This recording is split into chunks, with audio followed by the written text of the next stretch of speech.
Thanks for joining us at 6:30. I'm Bobby McSwine. New Metro Police are investigating a downtown shooting that left one dead and several others injured Saturday night, just one block from 4th Street Live. The incident has also left businesses and residents shaken up. WHAS 11's Connor Steffen is speaking with those who are worried tonight. Sweeping up the pieces after a tragic incident downtown. It's so hard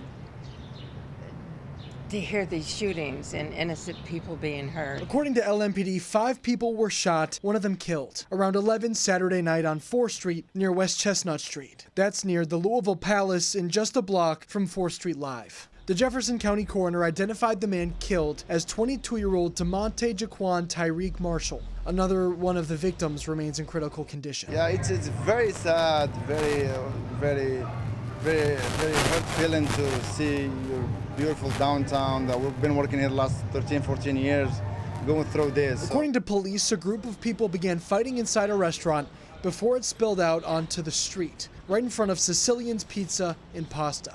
Co-owner Jeff Koppel said multiple people had drawn guns and began firing. Declining to interview, Koppel released this statement. We would like to extend our deepest condolences to the victims and families of last night's shooting that occurred in front of our downtown location. Due to the ongoing nature of the investigation by LMPD, we cannot release any further details at this time. Please continue to pray for the victims of this random act of violence. And you can see that statement right there posted to the doors of Sicilian Pizza and Pasta. The owner of the restaurant says it should be back open by tomorrow at noon. In downtown Louisville, Connor Steffen, WHAS 11 on your side. Well, today we have learned Kentucky State Representative Lamine Swan passed away. His mother confirmed the passing in a statement. Pamela Dixon says in part that she is comforted in knowing the positive impact her son had on so many, saying those include loved ones and friends, those he advocated for throughout his life, and now those whose lives will forever be strengthened by his decision to be an organ donor. Final arrangements for Representative Swan will be announced within the next few days. Former police leaders from other states are warning of what could come if Louisville isn't careful in its upcoming negotiations with the U.S. Department of Justice. Jason Johnson is the former deputy commissioner of the Baltimore Police Department and was involved in negotiating their consent decree years ago. We talked to Johnson, and he says those agreements are often ineffective at fixing root issues long term. Instead, he says the result is losing more officers, hits to the local budget, and years under federal investigation with no clear end. Really focus on, if the concern is excessive force, really focus on that. Focus on things like training and supervision and hiring. And it's when we try to do too much at one time that you just cannot get any traction. They'll tell you that, it's going to be rainbows and unicorns. And for a certain point in time, it might be. But it's only one of the options that Louisville can go down.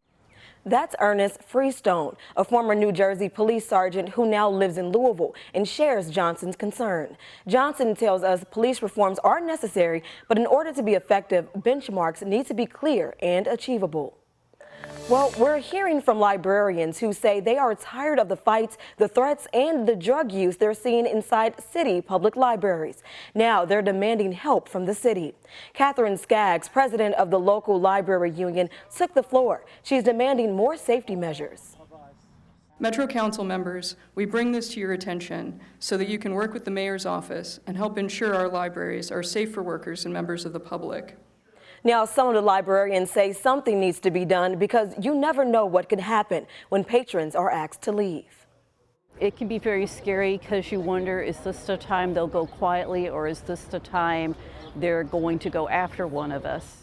In a statement, Nicole George, Deputy Mayor of Public Health and Services, said, quote, "We've taken action, hiring a new security firm, installing new cameras, and implementing new incident tracking software, all in the past 4 months. Since January 1st, the Louisville Free Library says an additional guard has been scheduled at the Shawnee branch." Council President Marcus Winkler says budget-related items like security cameras and other safety measures will be discussed soon.